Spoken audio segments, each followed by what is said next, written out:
Adriana, anybody waiting? We Nope. have two calls. Yeah, let's take them, and then I do have a video up there that I've already put up there of Elizabeth Warren. It's one of the many tabs up there. Hey, you're on the air. Wait, there you go. Hey, you're on the air. How are you? Hey, Jim, Vinny, how are you? I'm doing good. Good. Our prayers go out to the Kyleman family. I don't know him personally, but I got a question. I know Larry Kyleman. I was just wondering if there's any type of relation, if that was his son or his nephew. So Larry the K, or Larry Kyleman, was on the air here Monday. And Larry is, I think, a teacher now in the Hammond school system. And he has been on the air here on and off since I have owned the station, and even before that. I think he's a Hessville guy too. I do not believe that there's a relation between Larry Kyleman and Tom Kyleman. Maybe maybe some distant relative or something like that. But that's just me. If somebody wants to text me and correct me on that, they can. So that I don't think so. Okay. Yeah, our prayers go out to the Kyleman family. I heard, listen to Dave Kuziak just now, and everybody had some, kind words about this young man that passed away. Yeah, it's a sad one.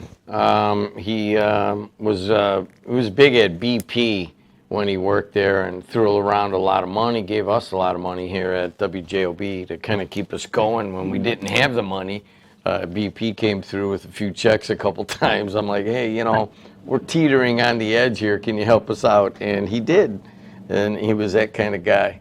And not only that, Vinny, he was a huge baseball fan.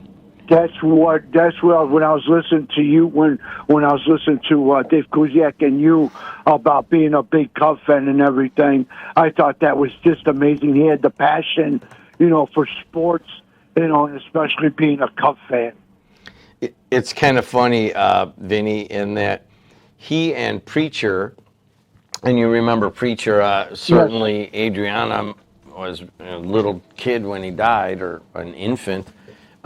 He's been gone for a long time, but I can't even say it and not kind of break whatever. But both Preacher and Kyleman are now dead, and they had this rivalry that dated back to Little League.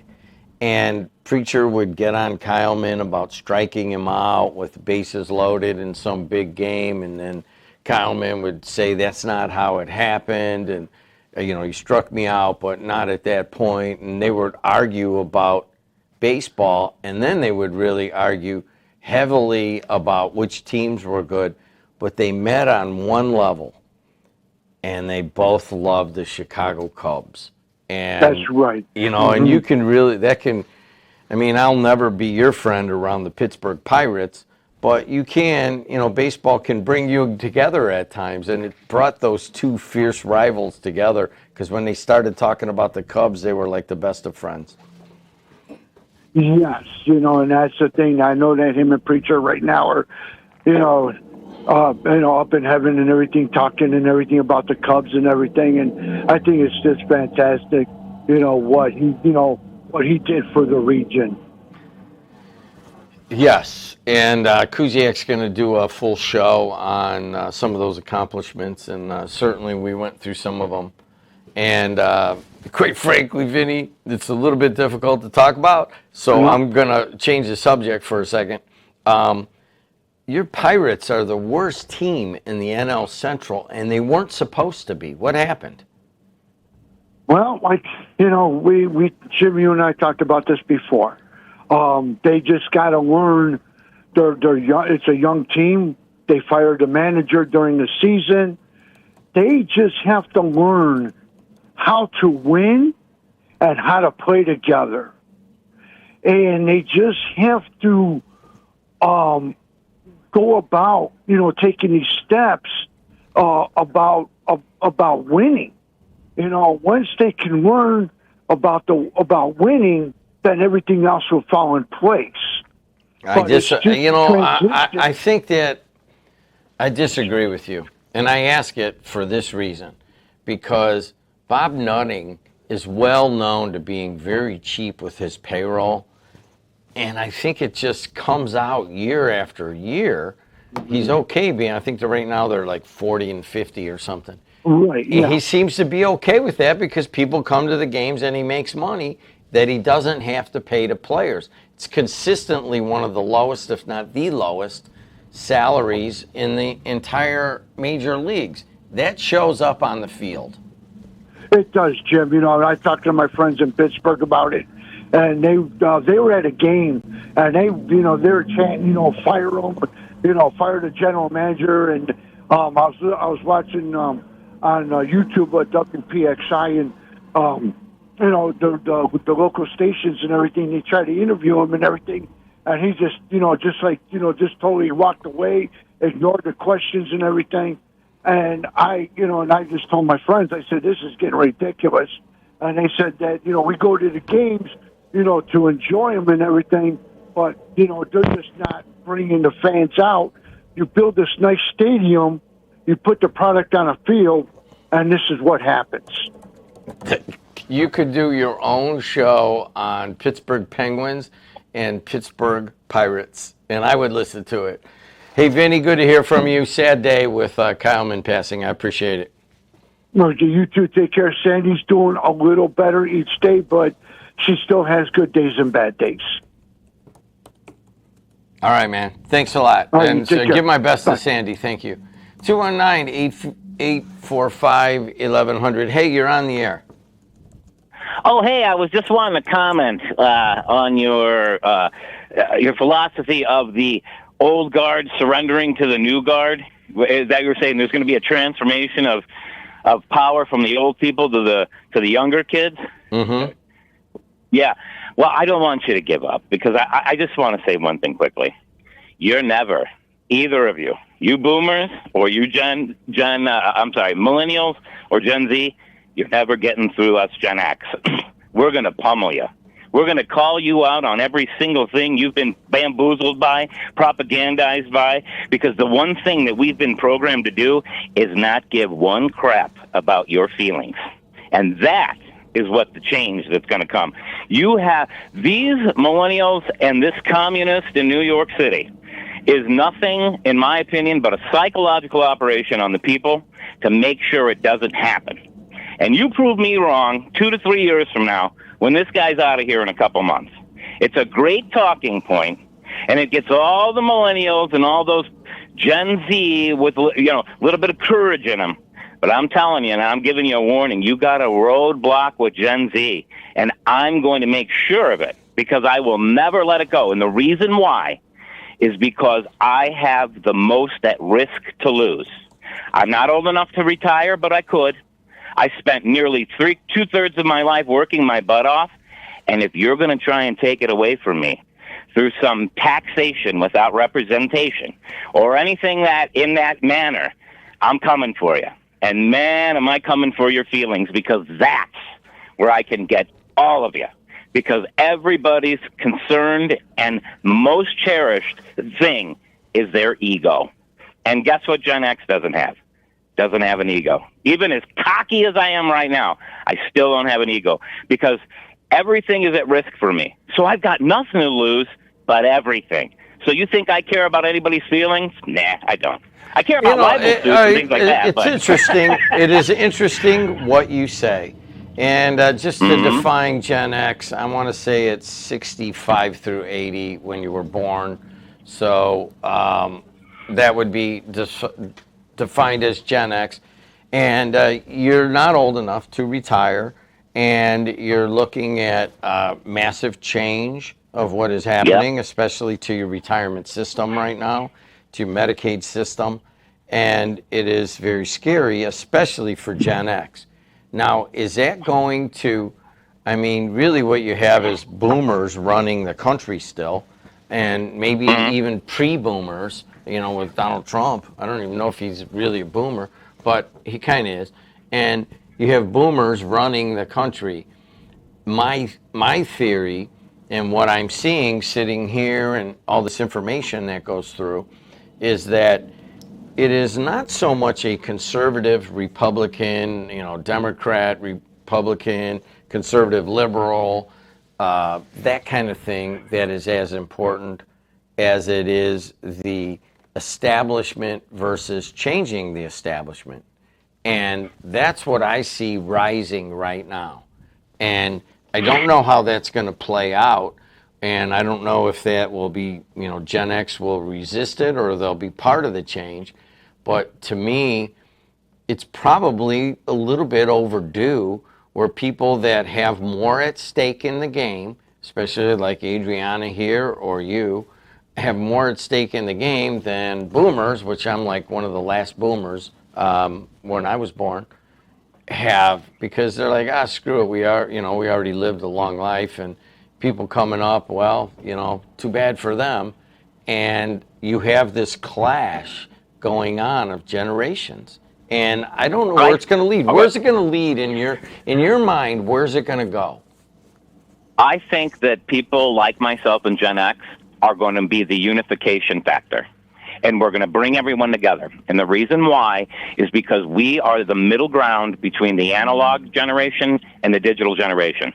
And what they are trying to do is make us the new trend is Gen X doesn't know anything about tech. I got news for you, you millennials and you Gen Z. We sat there and programmed and made things and designed UIs, user interfaces, to make sure you wouldn't cry like a baby when your button pushing didn't get you what you wanted, because that's how you've been raised. You get what you want and you whine about it. Right, stop. That's how you've been raised. You get what you want, and you whine about it. Now, hold on a second. That is how this caller characterized your Gen Z. How do you take that? So he basically said that we whine about something and we get what we want. Oh, you don't get what you want, but you guys definitely whine. Not you, maybe, because you're definitely a progressive. I know that, and I will always stick up for you.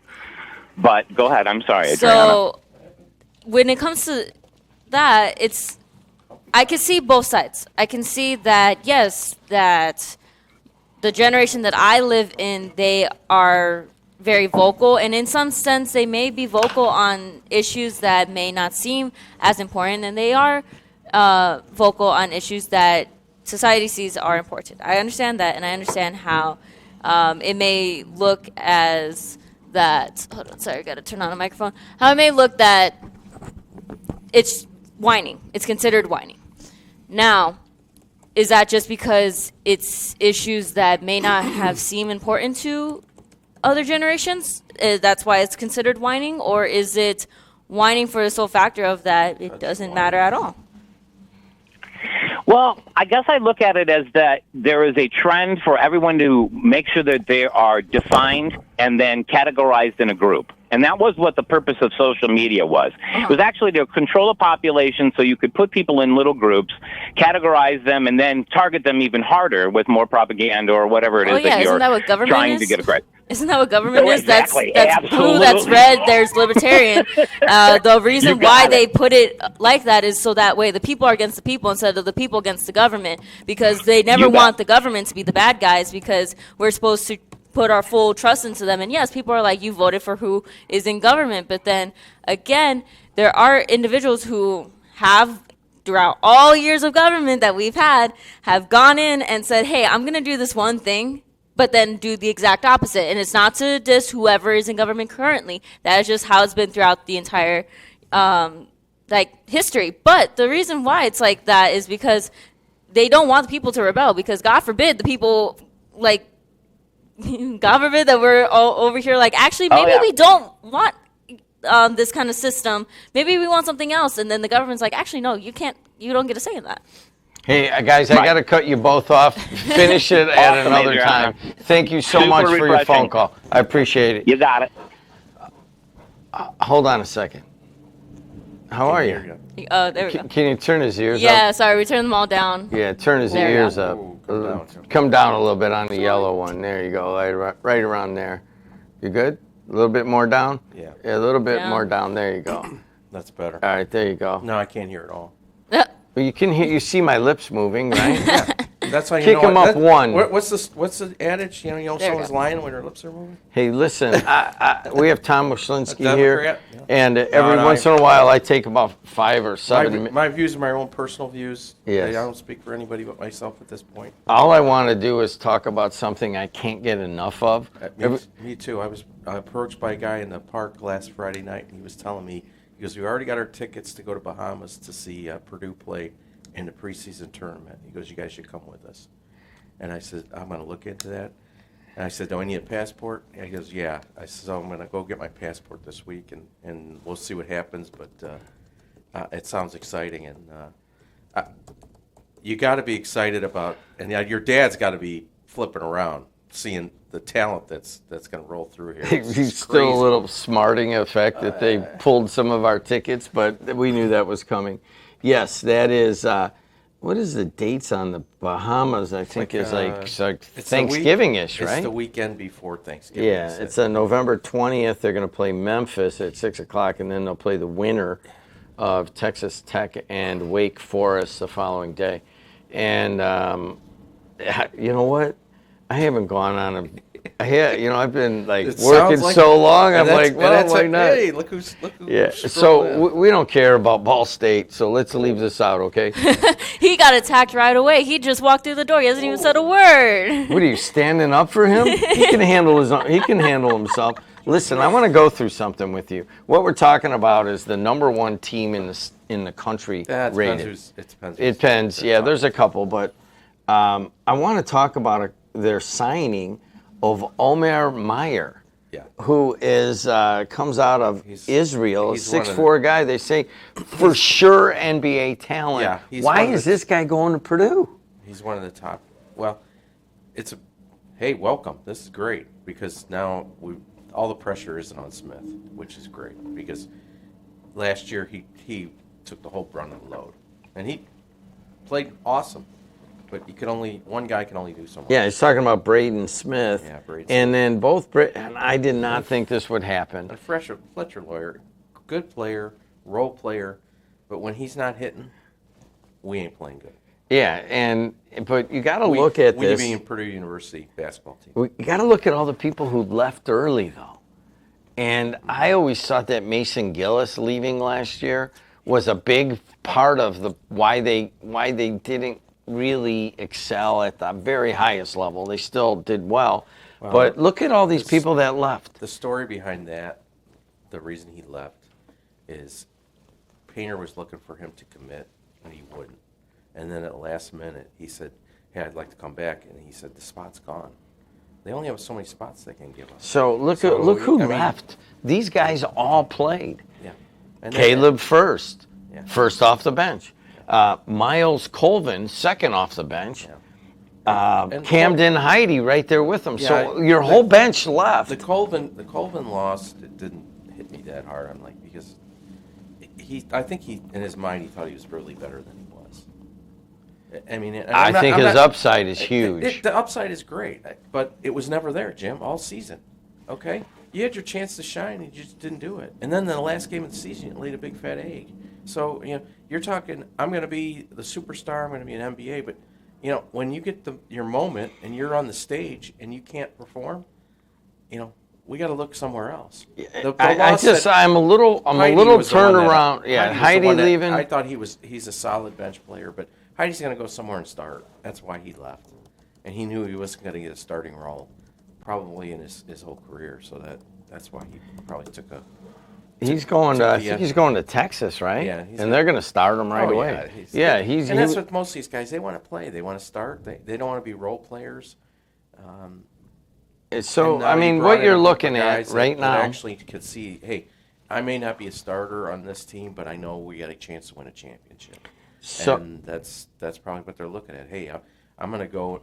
The upside is a lot higher than the downside. Now Meyer comes in this coming fall. Or is it? Yeah. So you got Omer Meyer and you got Antoine West, and they're both kind of the same guard, really. And Meyer's a little bit bigger and stockier, and Antoine West is one of the fastest guys there is. We got 2 and 2 because we got a show that we pay for. It starts around 8:05. It's summertime, okay? You know, look at I wore shorts today. It's you know? summertime, and we don't have. I mean, and I'm the owner. We could talk Purdue basketball as much as we want. Yes, we could. All right, Yes, we so could. I want to go through this. I mean, everybody's talking about how great they are, and then I'm like, you don't realize that we lost our entire bench. Yeah. And that, to me, is a problem. Yes, you have the two superstars. You've got Braden Smith and you got Trey Kaufman-Renn, both coming back. They got this dude they got from out west that's coming. That's is going to be like a rebounding machine. Yeah, there's Oscar Clough. Clough. Yeah, he's going to make it. He basically replaces Heidi. If not, that's to me is not only equal but upgrade. I don't know, and man. Kovlin, the guy from Israel, he's not an equal. He's an upgrade. He's an upgrade. I'll give you that. So you replaced two guys with two better guys. Yeah, well, And then he's the probably dude going to from- start. The dude down from Florida, he's like, and I respect Caleb first, but he was a role player. He wasn't an impact player. This guy from Florida is going to be an impact player. So, and then you got Jacobson come back. That was hurt all last season with the broken leg. So, you know, and then they got a couple freshmen coming in there are going to be impact players as well. So they're loaded. They are loaded. They're ready You're to go. talking about Antoine West. There was a lot of hype put on him. And then you have Omer Meyer coming in. And then, of course, you got Braden Smith in the background. And then you still have C.J. Cox hanging around. That's right. Right? I mean, that's a pretty solid background. So I wouldn't go to where you went and say, oh, we lost our bench. We didn't really lose our bench. What we did is we replaced those players with better players. Well, I know that, you know, everywhere you Why go, would I we be run no- into all these Purdue people, and that's all they want to talk about. And I'm like, listen, this is exactly what happened the year before. Oh, we don't really need Mason Gillis. There were a number of times you did to turn the tide of a big game, and you didn't have him there. Instead, Duke had him. I disagree with what they said, because Mason Gillis would have been an impact player who probably would have gone to the Final Four again if we had him. Yes. We needed him in the Houston game, and we didn't have him. Exactly. Right then and there, you needed that, and now you need, especially Caleb first could slow the game down and say, all right, here's where we are. He gets 4 points and 3 rebounds, and he takes a charging foul. I don't know who's going to do that. But now you got this the kid from Israel, is Oscar, that played in the European League, and he's going to take some pressure off Braden All right. Smith. Well, And those two guys- I hope that those you're two guys right. together are going to be special. He's The odd man out, I hate to say, is Fletcher Lawyer is not going to see the floor as much as he did last year. I believe that. I heard he's lifting a lot of weights, though. That might Should have help been him. doing that 2 years ago. Yeah, I think that is what he needed. So if he comes back 20 pounds heavier with a bunch of muscle, I think that he will see more floor. Yeah. Well, Jacobson, they said, put on 40 pounds. So Good. he needed to put on like 50, 60 pounds. Yes. Hey, he's Tom Woslinski. My name's Jim Dedelow. Jim Dedelow. And this has been the morning show. We're going to hand it over to the Community Programming Initiative. And I just want to close one more time just to remind people that a good friend of the region has passed in Tom Kyleman. Dave Kuziak talked about it earlier. We will cut that up right after the show and continue to play that. You're looking at a service 9 days from today. We're going through the holiday right now, and Kuziak said it will be Thursday. I don't know, what is that, the 10th maybe, something like that. Is he a young guy? Yeah, he was still kind of youngish. Kyleman is gone, and that's all we could say. Wow. And I'll pick it up next time I'm on, and until then, we'll see you later.